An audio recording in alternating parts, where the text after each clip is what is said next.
I think it's more diverse than used to be the case. If you asked me historically, how do I feel about the management teams in the MLP space, I would say the ones that have been around a long time have done a great job, right? And I always tell this to people that I work with, as well as, I'm a counselor for middle and high school students. And so one of the things that I always try to encourage them with is a very similar statement, which is true leadership means making yourself replaceable. It's using the gifts and talents that you have to be able to invest in the assets that you have, to be able to cast a vision for your company, but it's also about making yourself replaceable. And making yourself replaceable means the people coming up under you have been given enough professional development and responsibility that they can take over should the case be necessary. Enterprise is a great example of that. Dan Duncan worked until I think pretty much the day he passed away. He was notorious for coming in, even into his 70s, coming into the office, same time in the morning, still leaving later, and still casting that vision in that conversation. And now you've got Mike Creel, you've got Ralph Cunningham, you've got Randy Fowler, Jim Teague, and these different guys who've come up, and even the guys below them in the SVP or EVP role. They've got a very, very deep bench, and it comes through development as an organization. It's how do I invest responsibility in the people below me?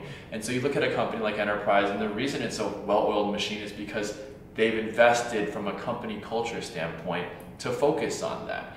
Similarly with Plains All-American, they've got a policy where you've got different executives rotating to different businesses, right? And it's the mentality that, hey, if I find smart people, they can do the job correctly and can actually bring a fresh perspective to different business units. And so as you've seen that movement of personnel, it also means they're gonna have a much broader understanding of the company as a whole. It also means that you're setting them up for success as they rise to some of these senior management roles. So Plains All-American is a classic example of that. We think Greg Armstrong, probably one of the smartest guys in the business as far as his view and his vision, right? And we always say this to investors who ask us, how do I pick a particular security to invest in? And the truth of the matter is, you want management to have an opinion, and an educated one.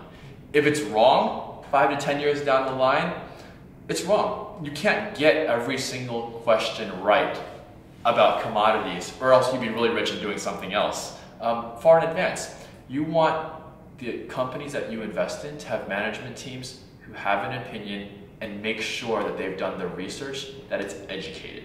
And that's really what it comes down to. So if you ask me a lot of the companies that have been around and how do I feel about the management teams as a whole, because yeah, if you're investing in, again, thematically, the long-term build out of domestic energy infrastructure, you're investing in people. You're investing as a partnership in the most literal sense with these management teams. So you have to have confidence in those particular individuals. The companies that have been around a long time, for the most part, there are exceptions here and there, but companies like Plains, companies like Enterprise, like Kinder, those companies have deep benches and they've been able to grow to the extent that they have because of that management vision. Today, there's a lot of smaller MLPs, and those partnerships, it'll be seen 5 or 10 years from now what happens to them.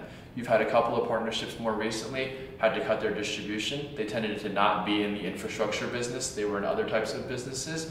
And that's a risk. It's a very real risk if your asset isn't necessarily suitable for the structure, or at least not at the payout that you were assuming, right? We talk a lot about, for example, coverage ratios. Coverage ratio just basically means how much distributable cash flow did you generate and how much are you paying.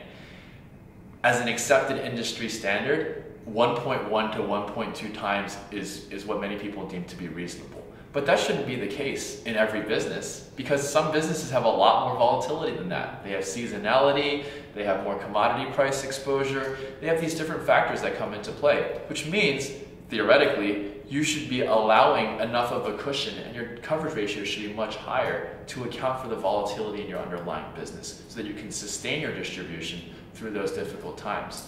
But if you're trying to pay out more for whatever reason, maybe you think it's going to help you market to investors, maybe, I don't know, there's many different reasons why that could be the case.